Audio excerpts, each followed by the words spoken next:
about those stereotypes. Let's start with the money. Yeah. Like, I have to say, before I say anything, the quality of life in Switzerland is really high. It's really amazing. Good because really spoiled. Yeah, like you have all the public transport. Yeah. It's always really good connection to find. Yeah. And just in general, you have the nature. It's really pretty and beautiful, stunning at times, where you can do so many things outdoors. And what else? Just like what you can afford. But we have to say, we came here as students on a budget. Yeah, it is not particularly student friendly. Actually, not even particular. It's not student friendly. Or just like poor people friendly. I feel like budget friendly. Budget friendly, to frame it differently. Yeah. But I guess it's just because also when you come with money from like abroad into Switzerland, it can be hard because like the Swiss franc is really strong. Yeah. And for me, I had I came with euros into Switzerland, and you with Australian dollars. It's I have talked so many times to Nadia about, like, gone on rants about the exchange rate between Australia and Switzerland, and it just makes you cry, because like you earned all of this money like wherever in Australia, and then you come over here and you realize it's practically like halved. Yeah. And you really have to stick to that budget, otherwise it's like, well, enjoy living extremely anyway. Yeah. And that's the thing though, when you come to Switzerland, you have to prove to them that you have enough money to live here. Like, we don't want to get into too much the migration office. I think I will end up like blowing a gasket, and like I will start crying, and like everything will just start happening all like we had a lot of experiences with that. Like, in general, bureaucracy is ridiculous. Yes. But I mean, it's the same in Germany. Like, I'm not blaming Switzerland for that. I think it's just the same in any single country that you go to. Like, if you're a foreigner, they're just like, they will make you work really hard to ask you why you want to be there. Exactly. And what it is that you're doing. Yeah. Yeah. For me, it was a bit easier because I have a German passport, so I am a European citizen, EU citizen.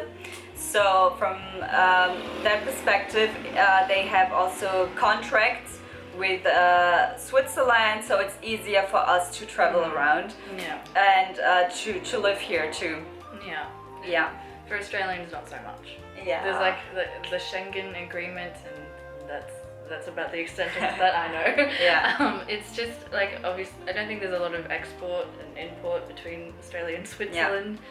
And the thing is though, like, the advice we can give you is you have to be patient with them, because the thing is, like, they have so many rules, and then you come in and then they say, no, you're missing something, and then they might just say, oh, you need this, and then you come with that particular thing, and then they say, oh yeah, good that you came with that thing, but the other thing expired, you have to get a new thing, and then it is just makes you crazy. I the swear. paperwork that you need will be like the entire forest work. So patience and try to be nice. Yes, try to be nice. Coming from us. Once I went a bit crazy, but I mean, I never showed that I was angry. I was just like, I think I just got like a little bit like, you said this was what I needed, and now that I brought this, you said that this isn't what I needed. So what is it that you need? Like, what do you want? Totally that. And you have to show that you have a certain amount of money every month that gets into your bank account. Like, as I know, like, for students, it is 1,500 Swiss francs that you need to survive. Yeah, that's the base limit according to Switzerland. Exactly. The thing is though, like, we survived even with less money. Because we're really good at budgeting. Yes. But it can be hard. Yeah. And but the good thing is, I can say, because I'm working now and doing an internship, a paid internship, if you earn Swiss money, then you're completely fine here. You don't struggle that much. You can easily survive. You don't have to think about like, oh, can I spend this money and this or that. Like just a basic life without thinking about anything that you can't afford, or being afraid that you can't pay anything or something like this. This is way better. I'm still a student, so I haven't really like learnt that refinery just yet, but it's not quite as easy, I think, for people who just have an English background to come in over here and kind of expect to get a job, because it just doesn't work that way. You will need to know German, and you will need to know French or Italian, whatever part it is that you're living in, because it's definitely an added bonus. That makes you more hireable. Exactly. That's maybe another thing we can talk about. It's language. Like, you come from a background where you speak English. That's your native language. And mine is German. What you have to know, I'm not sure if all of you know this, but in Switzerland, one of the official languages is German, but they speak a Swiss German too. It's their dialect. It's not a written language, but everybody speaks it. It is a written language. No. It is. No. Someone was telling me that it's a written language. Okay, never mind. It can't be, because in every canton it's different. Okay. And everybody writes it differently. Okay, like that. Okay. Yes.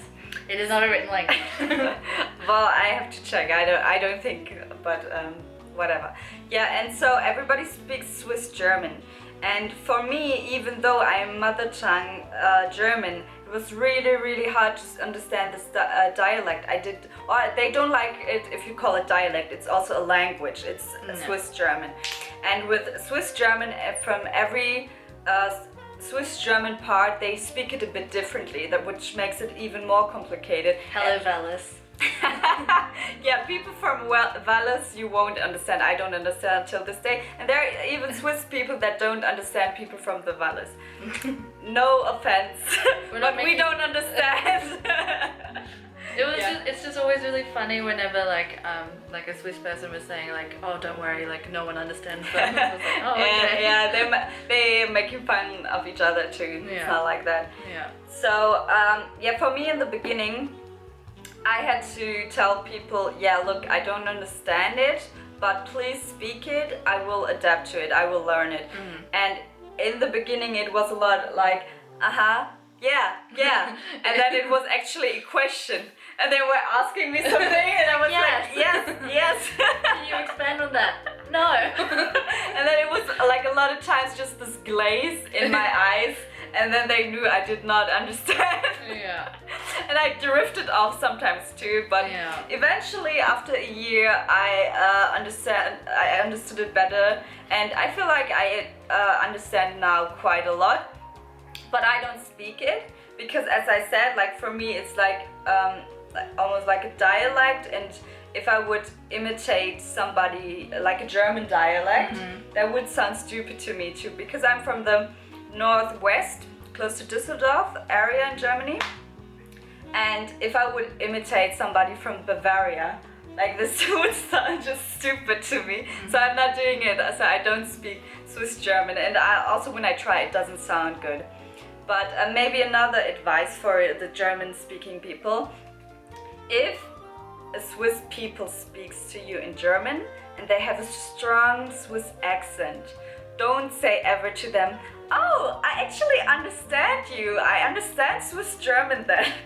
No, they're speaking German to you. They're not speaking Swiss German actually. I didn't realize that. Yeah, it's so funny, because so many people are like, oh, I do understand Swiss German, and so many Swiss people told me that. And they were just speaking in German to them, and just with an accent. Yeah. And I think they also really appreciate it when you like try to give it a go. I think that's also just the case in any single country that you go to, that you genuinely try to give it a go. I tried to not Swiss German, because I will get into that another point, but I really tried to speak German, but it is not an easy language. It's not easy.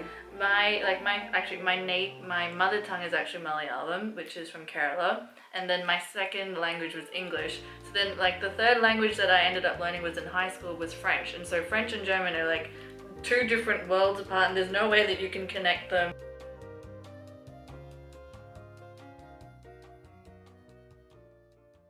Hi everyone, it's me, Nadia, and thank you. So I've been planning to do this video for a really, really long time. Yeah, she would shut up about it. Yes.